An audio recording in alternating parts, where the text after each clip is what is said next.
Good morning, everybody, and welcome to this fifth BikeOut of the World Bike Forum that will be held next year in Medellin from February 26th to March 1st. Sorry. Uh, Today we have four guests with us, and I'll start introducing them.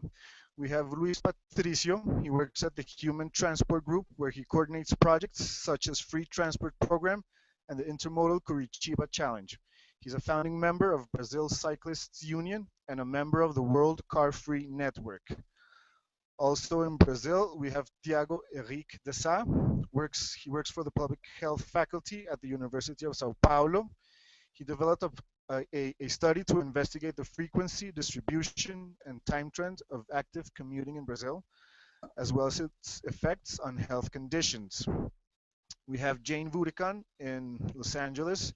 She's editor for the Chengdu magazine about city life in Chengdu in the Sichuan province of China.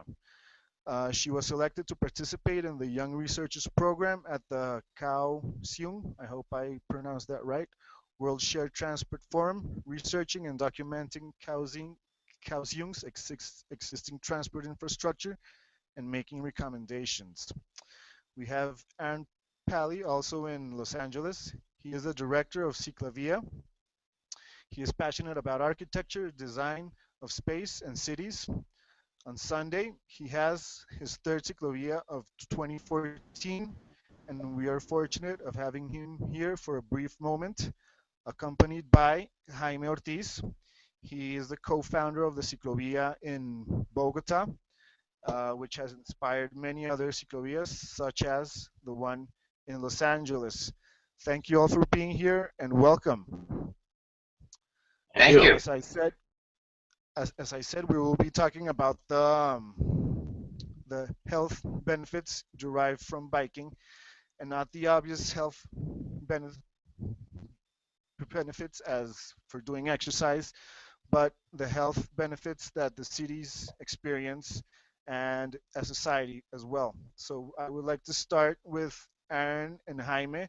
They're going to be with us just a few minutes. They have a tight schedule today. And I would like to know from Aaron and Jaime their experience. Well, first from Aaron, his experience with the Ciclavia, and how LA has reacted to it, how it has improved the citizens, what do they think about it. Just tell us the whole big picture of Ciclavia, Aaron, and Jaime. Feel free to join whenever you want.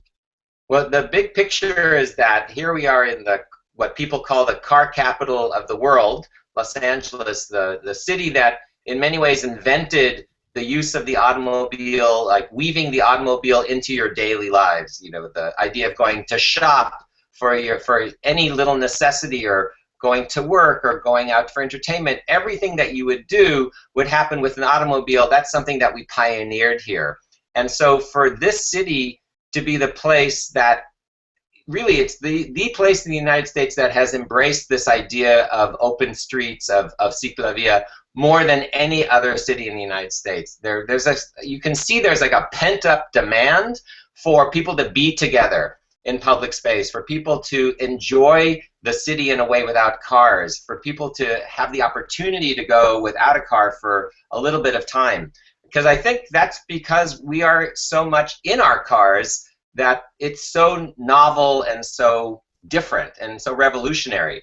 And because of that, we've actually, in 4 short years, we've only been around 4 years, we've literally changed the conversation about what Los Angeles is as a city. All of a sudden now, people are talking about LA in the newspapers, on radio, and saying, wow, well, maybe we should think about our streets in a more holistic way, and not think of them as only vehicles or corridors of transportation, but as living rooms. And that's a huge change for the health of the city. And I'm just I can't tell you how proud I am that we've accomplished that, and that I'm actually really proud of my fellow inhabitants of this place, this metropolis of 10 million people, because they really have embraced this idea.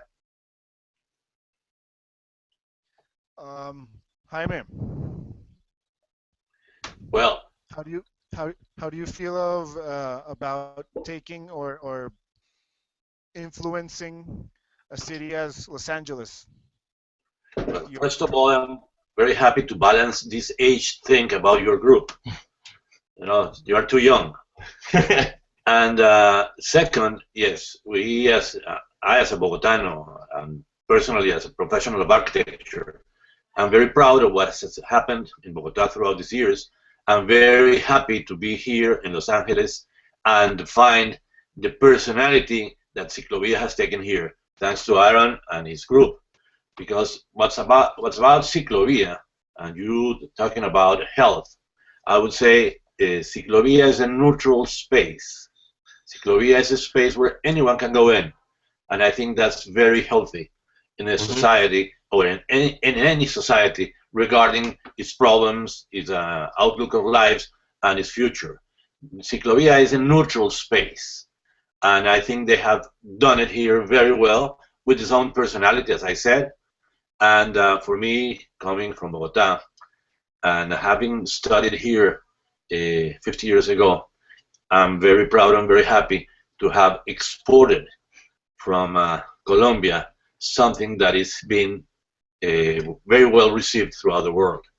And especially very happy to have had this invitation from Aaron to be here on Sunday for the 11th Ciclovia that is going to be held partially in honor of the 40 years of the Ciclovia of Bogota that are going to be celebrated. This was in 15 in 15th of December of 1974. We're going to be celebrating this year in Bogota 40 years of Ciclovia. Can I just jump in and just say how fabulous it is that this idea is coming from Bogota, Colombia. When we're talking about bicycling, so many, and cities, so often, I mean, I studied urban planning in the 1970s. Everybody, all the references are to Paris, London, Copenhagen, New York, and it's just so inspiring to have something coming from South America, because Los Angeles doesn't look like Paris or New York or even San Francisco or Copenhagen. It looks like Bogota or Mexico City or many other third world cities. So it's actually a much better example that could really improve the health of cities, many more cities, because there are many more cities around the world actually that look like LA and Bogota than look like Copenhagen. Aaron, what comes next for Ciclavia? We have 2015. Do you have any other projections or projects in mind for the Well, what future we're doing, of LA? yeah, the main thing for us is to expand Ciclavia and the concept so that the organization Ciclavia doesn't have to do all of them. So what's going to happen in Los Angeles is that we are now getting support from Metro, which is the urban society that runs the metro system, the trains, and the buses, right? So they're recognizing just how effective we are in getting riders onto the trains and the buses. So they're starting to subsidize Ciclavia as well as other open streets projects in other cities in the metropolitan region. So Los Angeles County has now become the leader of this movement in the United States. We're going to have 14 open streets events in the next 18 months. And that frequency and that even the size and scale of them is greater than any other place in the United States. So what we're seeing rolling out is this expansion of this idea throughout the city of Los Angeles and then into other cities in the county like Long Beach, Downey, Pomona, Santa Monica, all these other places. I just want to get something clear. Are these open street events only in Los Angeles, or these other counties you also mentioned just now? They're in the metropolitan region of Los Angeles. And so they're all within the jurisdiction of Los Angeles County, which is 10 million people, and Los Angeles City sits inside of that, and we have 4 million people. Okay, this is excellent. And these open street events are something of a way to recover many of the elements of city life, of neighborhood life, so to speak, that we have lost due to the prominence of the car. Yeah, absolutely. That's exactly what's going on. We're kind of stitching we're stitching life back together again, right? So many people are isolated in their cars, and we're giving them this opportunity on this one Sunday to come together in a way that they don't get to the rest of the week. But let me make a comment. I don't fully agree. Really? I think we have a very stereotyped way of looking at cities, and particularly to Los Angeles. Los Angeles has the most beautiful neighborhoods, the most beautiful vegetation, the most beautiful housing. What Ciclovia is doing is showing all these environments and make people proud of it. Because sometimes, like it happens in Bogota, the image is so bad that nobody wants to see all the good that there is in these environments. Los Angeles is una ciudad. It's a beautiful city. Well, thank you, Jaime. It has highways, yes, but it's still, and it also has been a very beautiful city. Yeah, I don't think the future of LA is ever going to be one without cars. There's always going to be cars here because of the scale of this place. It's enormous. It's about 200 kilometers wide and 100 kilometers high. That's the metropolitan area. May I add something, guys? Sure. I think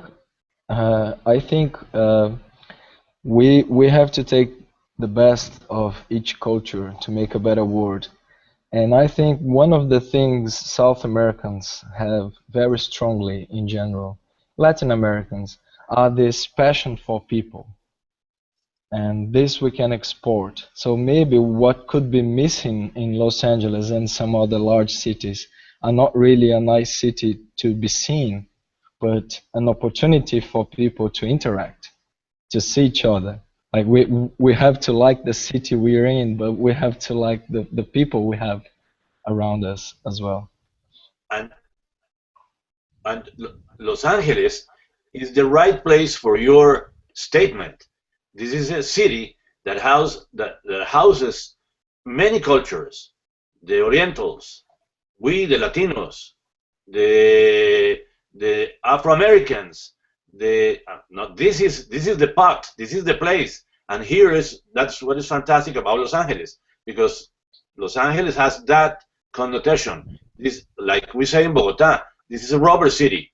It does accept anyone from anywhere, and they have been mingling and getting together for many years. And this pot is producing a new urbanita, someone that recognizes the differences. I would say that what Ciclovia does is enables these different ethnic groups, racial groups, class groups to come together in a common neutral space. And that's where the passion for people that you're talking about comes out, because people actually are living in these beautiful neighborhoods, but the neighborhoods are actually isolated from one another. So what Ciclovia does is it breaks down these boundaries that exist, that normally exist between peoples, so we are passing by each other and we're not interacting. And here's 50,000 to 100,000 people out on a day and literally touching each other or being within centimeters of each other. So it's a major shift for Los Angeles and for the health of the city, and it's one of the things that makes people really happy here. I have to say, people come away from Ciclovia in Los Angeles with huge smiles on their faces. They've just, like, as if they just had some happiness drug injected into them.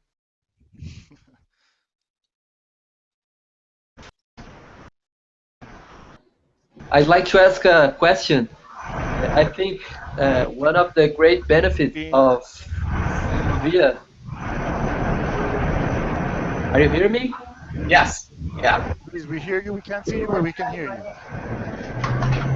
you. Is exactly the strength of this integration among all these people that Aaron was just talking about. And here in Curitiba, we are very famous for big parks and a lot of green space. And we have Ciclovia for some time now. It's still a small project, but it was built around a park, so it's kind of isolated from urban areas that have already have some use. You know, people walking around or buying something or just having lunch or people hanging around. It's like it's like here in Curitiba you have a lot of isolated islands of people having a good time, having fun that are the parks, and the ciclovia kind of kept this tradition of not being integrated with all these areas. What Well, I'd like to ask if is in Los Angeles, the areas of ciclovias, they how are they? They are like parks. Are they in high dense urban streets, avenues? What kind of area the ciclovias work in Los Angeles? yeah, it's interesting that you talked about that because at the very beginning, when we were planning Ciclovia, we were offered the big park here in Los Angeles called Griffith Park, which is huge. It's about 15 kilometers wide and 15 kilometers tall. And we said, no, we don't want to be in the park. We want to be in the street. We want to be in the middle of the city. And so we chose to be on the densest corridors we could find. And we also wanted to connect various neighborhoods that don't usually feel connected to each other. So the first one was about 12 kilometers long, and it connected about 10 different neighborhoods. And it was really, and what we've done is we've done a series of studies to show that the businesses that are on the corridors actually have greater sales on the day of Ciclovia than on other days. So we're big proponents of being in the city, in dense areas. We do like to anchor it with some parks, but we don't really overdo the parks. The parks are just like places along the way. This idea of the temporary use of existing spaces, symbolic spaces, I think it's one of the key issues in implementing this type of idea. You have to go to places that mean something to people, and places that have been taken away from them. Yeah. That idea of recuperating spaces stolen by the car, for example, is something that is very appealing to people. And cities, well, you have Curitiba has a layout, urban design that many other cities would like to have. You have very beautiful open spaces and a very well done master plan. But in cities that, like Los Angeles or Bogota, that are in different circumstances, this idea of attacking symbolic places is a key issue. Yeah. Yes, Thiago, you want to ask something else? Yes, I was wondering there in Brazil, because actually now I'm living in London, but there in Brazil, we have this awkward system in which we have open streets, but they tend not to be large. Sometimes we have some pocket open streets, which is just a square, just like 100 to 200 meters, not more than that. And we also have what we call ciclofaixa, in which you close partially the street. So part of the street is for cars and part for mostly bicycles, because they don't want to take all the space for the people, and so they want to leave some room for the cars still, even during the weekends, because the traffic is heavy in São Paulo anytime. So my question is, even though we know that the best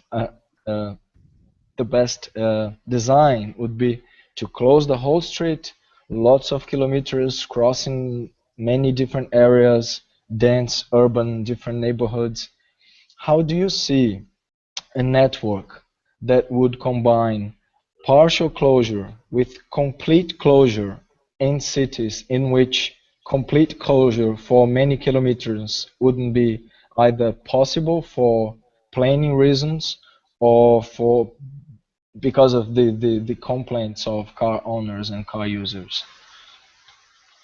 Well, I can answer you with the experience of Bogota. If you're talking about Ciclavia, which is this temporarily use of urban existing space, we share most of our roads with the car during Sundays. We have 150 kilometers long network, and we share it. Now, when you start talking about the everyday use of space, then you are in a different story. Bogota is facing that right now, trying to take away space from the car, and that requires a further thought. No, just let me clarify. Sorry, Jaime. It is still during the weekends. It is still a ciclovia, right? It's not a transport thing. Okay. But unlike the ciclovias in Bogota, in the ciclovias in Bogota, you close one way and leave the other way for the cars, right? Right. Now, what they are doing here is that they close half of the way and they close two halves of the way, so they don't change much the traffic. So if you have like three lanes on a road, they close one for the bicycles and leave two for the cars, and on both sides of the street. Yeah. Yeah, so I would say that's a political issue because it really means taking on the politics of the people who own of the politics of the city and saying, you know, do you have enough strength as a movement to claim an entire street or to claim more of the street? And that's, I think, really a political issue and not an urban issue. You know, like in Los Angeles, the only reason we moved so quickly is that we've had the full backing of two different mayors. And the mayors have backed us completely and said to us, sure, take over the street, go for it. But in places where you don't have that, you really are having to prove yourself. And that's, I would say, a much more challenging situation, and you're going to be in it much longer. It's going to take a longer period. So I would be looking for smaller demonstration projects on streets that maybe they'll let you have and create the symbolism of taking the entire street so that you can show that it does work and allow traffic to cross the street. Like if you have a 2-kilometer stretch, at the 1-kilometer area, let traffic cross the street on a regular basis so that cars and ciclovia participants are together. That's the way, the Bogota model. But unfortunately, we can't take any other questions. We've got to go. Jaime is being honored by the Los Angeles City Council this morning.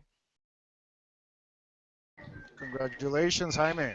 Thank you. Congratulations. Anniversary of the ciclovia in Bogota. Sorry. Thank you very much for having us here.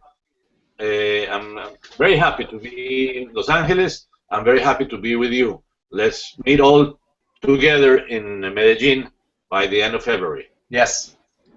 We sure do. All right. Thank you. Thank you, and Jaime, for joining us. Bye-bye. Bye-bye. Good day. Okay. Thank you. Take care. Bye. Okay. So now we are only us left. Jane, hi. Hi. Jane, you're the editor of your magazine, Chengdu magazine about city life. Tell me we know China was a great mecca for biking many years ago. The car came along and it changed things for the bike, and now they're trying to recover this. What of this biking culture, like comeback, do you see in Chengdu? I guess I lived there for 10 years from 2005 to this year. So I guess within that time, there was a noticeable decrease in cycling as car ownership and car usership rates increased. And that also caused the roads to change. I mean, they were widening roads and adding roads to accommodate more cars. At the same time, so it kind of always felt like cyclists were sort of being pushed off the road a bit as there were more cars and less physical space for cyclists. And there's also a status thing with the cars, of course. Younger people want to be seen driving rather than on a bike. But I think within the past few years, that's sort of changing. Bikes have sort of become, there's more recognition of them as biking as a leisure activity as well, and then also with these more sort of fashionable bikes like pixie bikes that are painted in all sorts of neon colors. A lot of young people are very interested in using those as transportation and as it goes with sort of a cool image, I guess. So I don't think bikes will be totally pushed off the streets in China, especially along major roadways. They've always preserved the bike lanes and they're segregated bike lanes. So it's actually on the large roads, it's quite nice to bike in China because you're physically segregated from the cars with a metal barricade. And then there's also a really high rate of electric bike usage, which are like they're like the gas-powered scooters, but they are powered by electricity.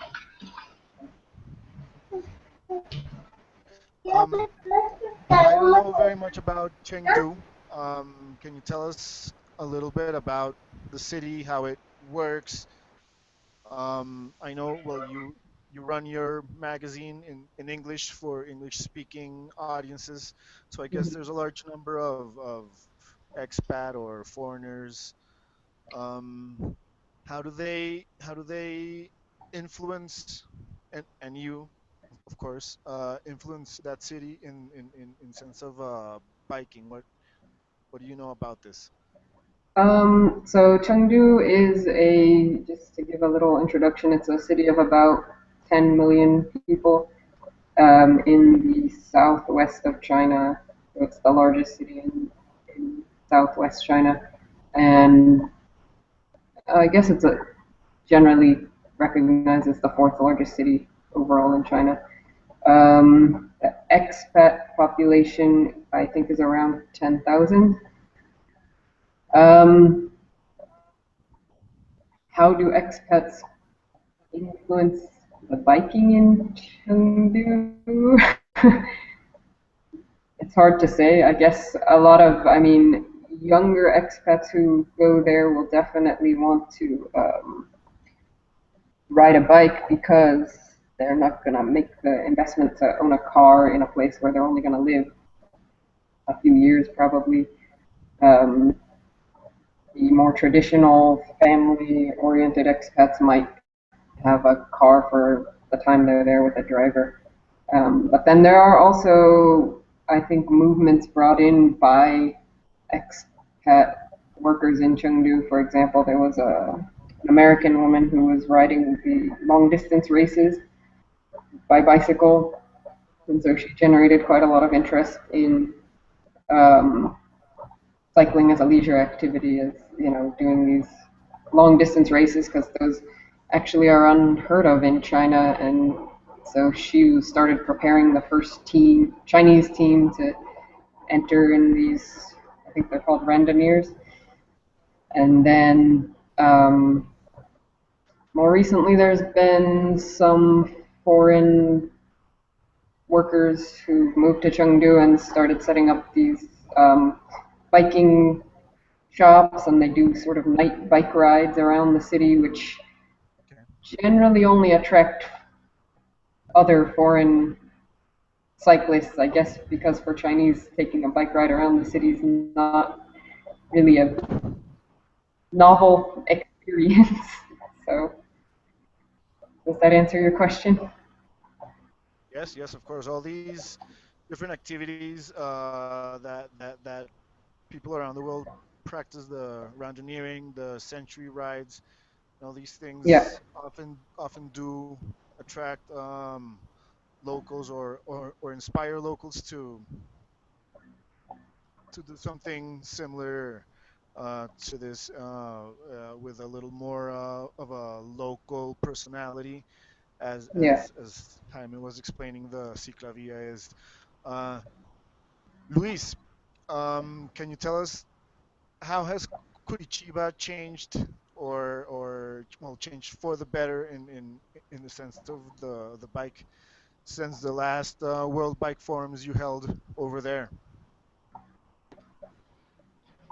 Oh, I think one of the most symbolic changes started in the World Bicycle Forum was the cyclist square that Mona Caron started by painting that giant flower on the wall, and a few months later we start to build the square, and now the square, I think it will never be completely finished, but we can say that the square is pretty much finished. We have benches, we have a pathway, we have many other paintings, and we have lots of people using the square. And And just last week, how is the square? I'm not so we can all get a picture of what this bicycle square is. Sorry. it was we had this space, this abandoned public space here in Curitiba, and I think for 2 years now we have been asking uh, for the mayor to do something with it. You know, there are a lot of prostitution and drugs and weird guys always hanging around this place, and the the kickstart was during the World Bicycle Forum when Mona Caron came and painted a huge flower on one of her murals, and then they got motivated to really do something about it, but they had some restrictions because we had the soccer World Cup going on here. Then they wouldn't have the time to do anything with the square. So we asked if we could do all anything that needed to be done. We only asked them for their permission to do it and some materials to, cement, bricks, and things like that, so we could reconstruct the square. It's a very small square. It's like 120 meters square, and we call in Portuguese as a praça de bolso do ciclista. And then we rebuilt the square, and now we are using it. You know, there are a lot of different groups using the square. It's right in the historical downtown of Curitiba, and last week we had a group of like 50, 60 people. They're having a meeting, like a public meeting in the square, and we got there and we were asking, who are those guys? What are they doing here? And we had no idea who those guys were. And that was awesome, because despite the fact that the name is the cyclist square, in fact it's a public square and everybody's using it because it's a much more agreeable place to be in than it was last year. So I think this is one of the things that we got from the World Bicycle Forum. And the other thing is that we had a lot of different local groups here in Brazil, here in Curitiba, São Paulo, many cities. And during the forum, we had the opportunity to reunite with many of them, and we had this national union of cyclists that was always on a standby. And after the forum, with people actually meeting personally, we kind of make things start working on this national group, and we already had some projects going on in a national level. We're still very far from something like the League of American Cyclists, but we're on our way, and I think the forum was a very good help for us in these two examples and many others. So the so you could say the interaction with citizens of Curitiba, different groups, as you said, has sort of revived the like in the democratic sense of the word. There's more interaction, more awareness and conscience of other people around. So this has helped the health of the city in that way. Yeah, we can see the facts of the forum in a local level and a national level. The local level because we really had these interventions in the urban space, and a lot of people that in activism or advocacy, they came to know what we're doing, what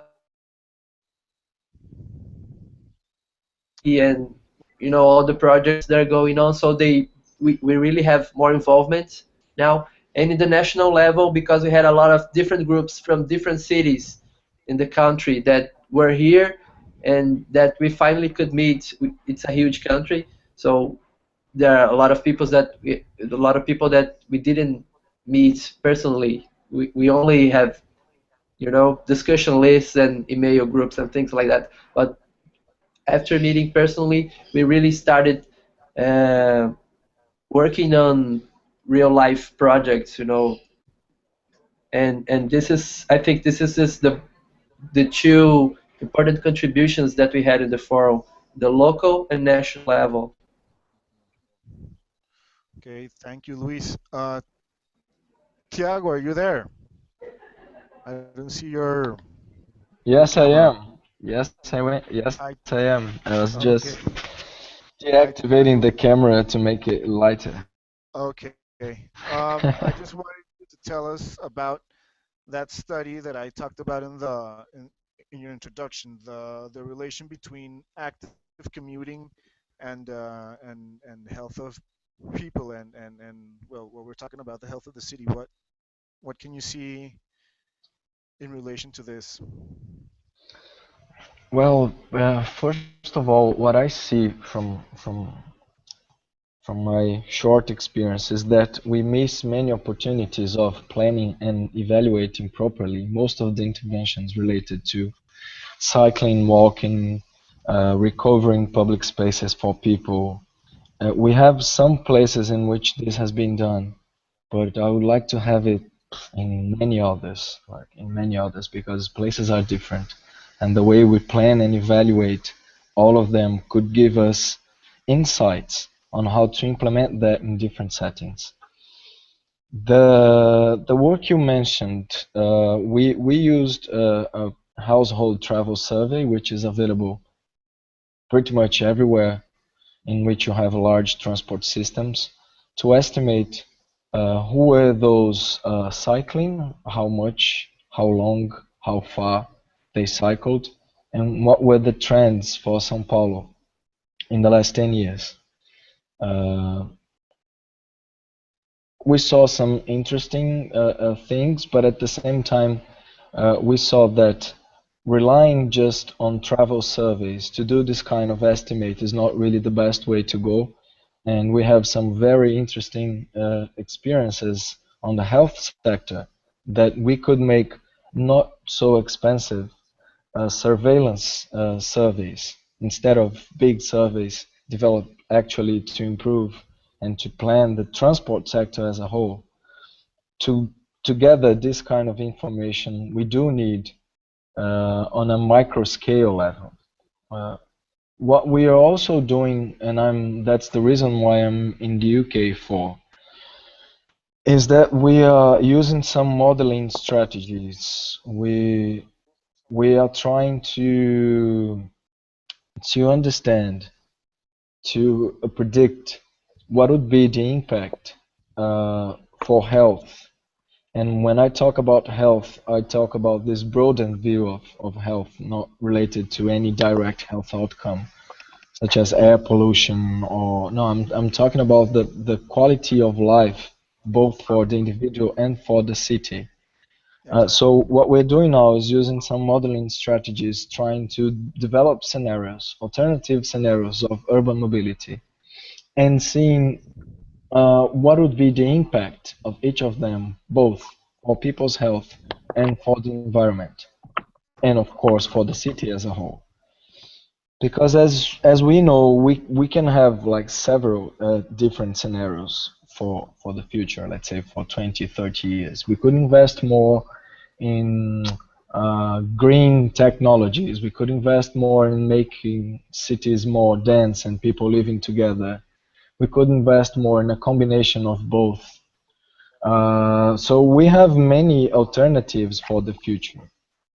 Which of those would impact more or less in people's life in terms of health and in terms of the environment? That's one of the answers we are trying to answer now, apart from evaluating some public policies and doing some descriptive studies, because we don't know much about active commuting in Brazil, in Latin America, and in many other places in the world, especially low and middle income countries. Sao Paulo is a city pretty much like Bogota or Los Angeles. I might say that it's very car oriented. There's a lot of congestion. I know anyway, Sao Paulo is I don't know if the word is leading, but there's a good bike culture momentum going on. Um, how do the how do the regular people, well, not regular, but people that don't ride bikes every day, how do they feel about what's going on, about the changes that obviously need to happen to our cities? Well, I did. I understood a part of it, but yes, São Paulo is unique in a sense. It's a very large city, but at the same time share many common challenges with Bogota, Los Angeles, and all these very large cities we see around the world. What we observed between 97 and 2007, so we're talking about a time period of at least 7 years ago, was an increase in cycling, in the number of people using bicycles for commuting in the São Paulo metropolitan area. But what was more interesting was that we observed those trends among the poorest ones and among the richest ones. And we don't have evidence to explain that, but our hypothesis is that among the richest ones, they are the ones living closer to their work, and as the traffic condition gets worse, and as they get rid of cars, because they are the ones experiencing having cars for a longer time also, they are slowly moving like towards bicycle, public transport. And there is also among this group, especially among this group, this idea of bicycle as a synonym, as an icon for a change we want in the city. More or less what happens in Europe, in many countries. So it is kind of a progressive and interesting to be related to bicycle. And that's also the reason why many banks in Brazil try to be related to bicycles. But among the poorest ones, what we see is that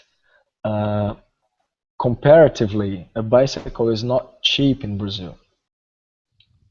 And also, you're gonna travel just if you have a reason for. And the poorest ones in 97, they didn't have a job. Like what the unemployment rates in São Paulo was much higher than in 2007. So the poorest ones either didn't have a reason to travel or didn't have money to afford a bicycle.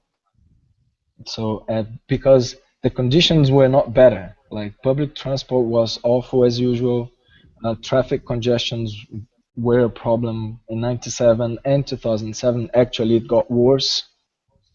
But now the poorest ones can afford a bicycle. And what we are seeing from 2007 on is that the middle ones, the ones not the poorest ones, but the ones after, they are switching from bicycles to motorbikes.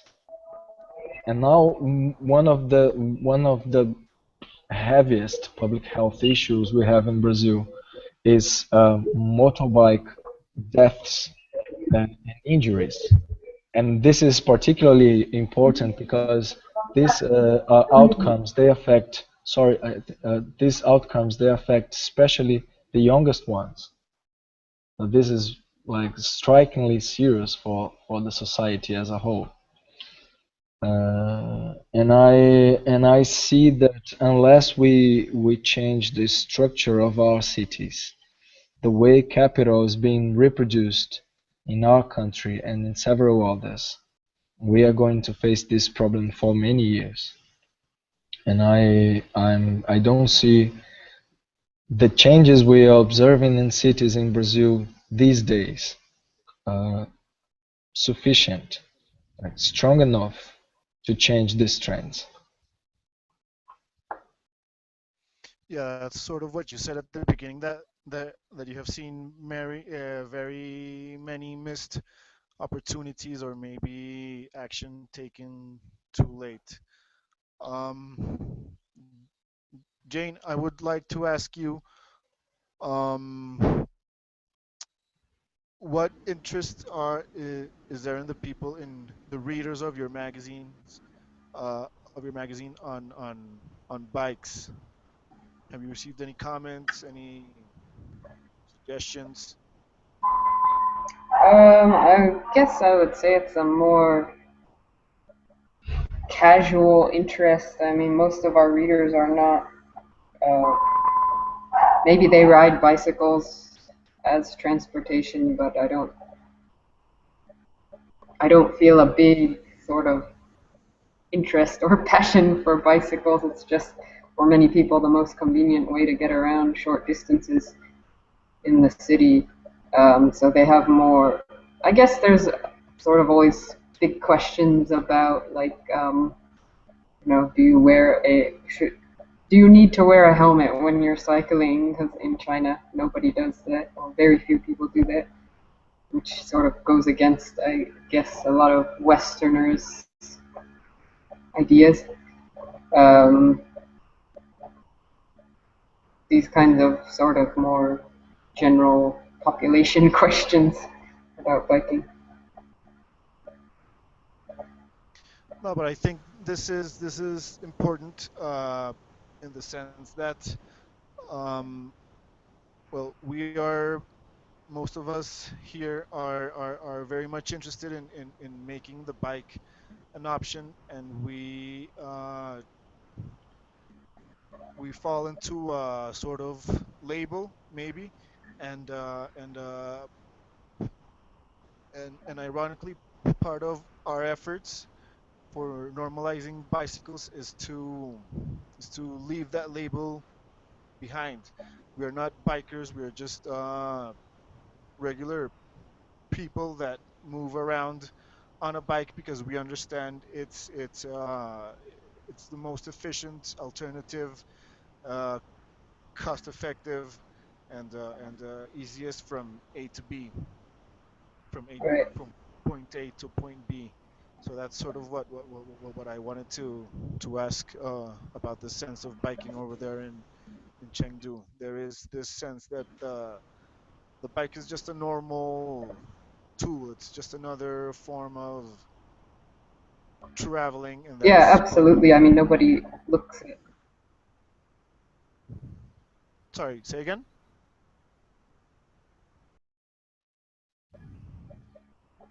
Okay. Well, the Can I connection. add something? One. Yes, please.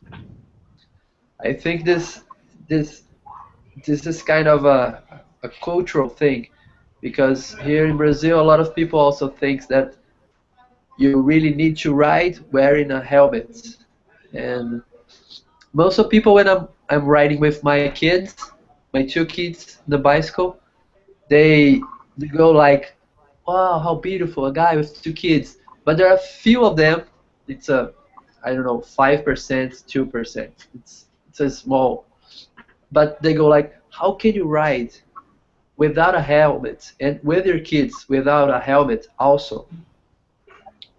The interesting thing is that we don't have a lot of studies about that, but the numbers that we do have shows that it's 4 or 5 times more dangerous to drive your car than to ride your bike. So the chances to hit someone or to getting hit in a car are much, much, much higher. And people don't think about wearing helmets when they're driving, but they think that cyclists should wear a helmet. So this is one of the biggest benefits of biking also. It's pretty obvious that if everybody's biking, it's safer. It's, you are at low speed, you are riding a 15 kilos machine, so obviously it's much more safer.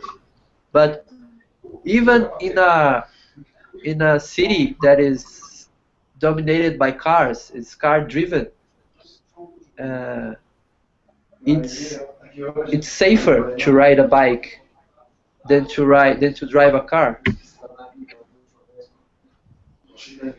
Yes, there are actually studies that suggest that bikers that ride with a helmet are at greater risk with cars because the the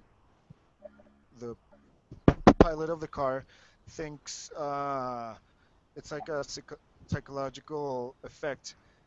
He sees someone with a helmet, so he thinks he can drive closer to the biker because he has some The guy is a aspect pro. of He knows what he's superiority. doing, right? Yes, exactly, exactly. But Also, I'm not encouraging also people to let me stop just wearing a helmet. But yeah, go let ahead, me Thiago. just add a very quick comment on that. There is an interesting study in Pelotas, which is a city in the southern part of Brazil. They wanted to see if any safety equipment or any risky behavior of the cyclist was related to traffic injury, any kind of traffic injury. Well, they 1/3 of the bicycles they checked didn't have a brake, which is the most basic safety issue equipment someone could use on a bicycle. And what they saw is that it wouldn't matter if you had a brake or not on your bicycle. It wouldn't matter if you were zigzagging on the street. It wouldn't matter if you would wear or not a helmet, because the traffic conditions were so heavy that what mattered was the traffic itself. So whatever the cyclist did, either good or bad, it wouldn't matter. You would be hit anyway. So this is to say that helmets might be an important issue uh, in acceptable traffic conditions, which is not the case in Brazil. And if you are hit, they might protect you against a heavier head injury, but they don't protect you to get injured, to be involved in an accident. Yes, correct. Okay, our time is up for today. I want to thank you, Tiago, Luis, Jane, for joining us, and all the other people that are here listening to this bike out. Um, it's been great talking to you. We will be back next week with our last hangout for this year before the holidays, and I want to say goodbye to everyone and see you all next week. Thank you very much for being here. Bye. Thank you for the opportunity. Thank you, Juan. Bye bye. See Thank you in you. Medellin. Yes, see you in Medellin. Bye. Bye bye. Bye. Thank you guys. Happy talking to you.